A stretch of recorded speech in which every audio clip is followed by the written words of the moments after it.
Good morning, everyone. Dear Speaker Kaver, dear President Rosenkrantz, ladies and gentlemen, it is truly a pleasure for me to be here today in this beautiful and historic space, a palace built not for royalty but for the people. As a parliamentarian, it is always a joy to speak in Europe's parliaments. They represent the fact that in our Europe, every nation, every region, every person has an important role to play in our shared democracy. Our Europe is as much Budapest as it is Brussels or Strasbourg, Riga or Dublin. It is not top-down or bottom-up, but a collaborative effort among parliamentary colleagues who are united in wanting a better future for their electorates, those who voted for them and those they represent. The European spirit of cooperation is what makes our union so unique, because we know that Europe works best when it works together.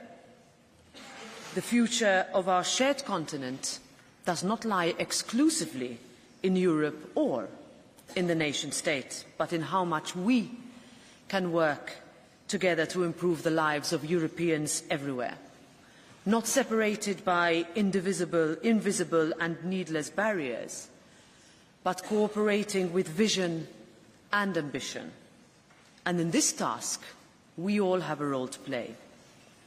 Whenever I speak to fellow parliamentarians from across our union, the same issues are raised. I can tell you, in the election that we ran for collectively as European parliamentarians, including colleagues from this country, from Hungary, the same issues were raised. People are worried about paying their bills, about affording a home, about finding a job.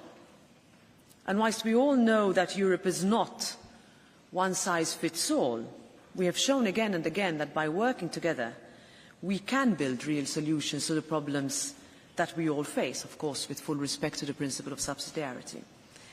We cemented our parliaments as the engines of European democracy in the context of the Lisbon Treaty, one of the more important systemic reforms of our union. Now, our task is to connect our efforts and fulfil our shared potential that is ultimately down to us, all of us.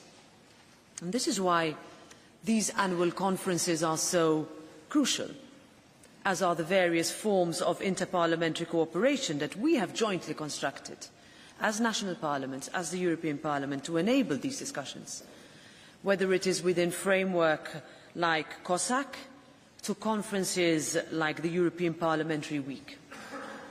But to shape the Europe of tomorrow, as is posited in the title of this session, our parliaments must go beyond simply participating in such formalised structures. We must work together side by side on a daily basis, deepening our cooperation rather than the opposite, by exchanging best practices, by sharing lessons, by collaborating on shared challenges. And in an increasingly uncertain world, Europe cannot be in a position where we are disunited or uncoordinated, and that's why I'm glad to see parliamentary colleagues and so many familiar faces from across Europe as we look forward to our even closer cooperation in the future years. Now, of course, there are detractors to this approach, those who would seek to reverse these advances, those who would urge us to look inwards, to close our doors and turn our backs on Europe and all it can offer us, our young people, all it can offer those people who last year went with conviction to vote for their representatives, no matter from which side of the political spectrum, to the European Parliament, whose job it is to deliver on the very questions that those citizens want from them. Now, we all agree that the European Union and our project is not perfect. It is, after all, a constant work in progress. But this should be more, not less, of an incentive to work together. And as parliamentary representatives who are democratically elected, it is up to us to set the agenda for our shared continent and to be ambitious, both for our national legislatures and for Europe. It is not a question of us versus you or you versus us. It is for this reason that the European Parliament remains one of the strongest advocates for enlargement. It is why we were the first to call for EU candidate status for Georgia, Moldova and Ukraine. And it is why we continue to lead the call for European support of Ukraine in this fight for freedom. And it is why we will support the clearest and most unequivocal conclusions today on Ukraine, consistently with what we've collectively done in all our conclusions and our meetings since the invasion by Russia of Ukraine. It is also in the spirit of cooperation that the European Parliament has created last week the European Order of Merit. This is the first European distinction of its kind. Its aim is to recognise people who have contributed significantly to our European project, and we are asking you, and we can share material if you wish, speakers of European parliaments as you, in order to nominate our laureates.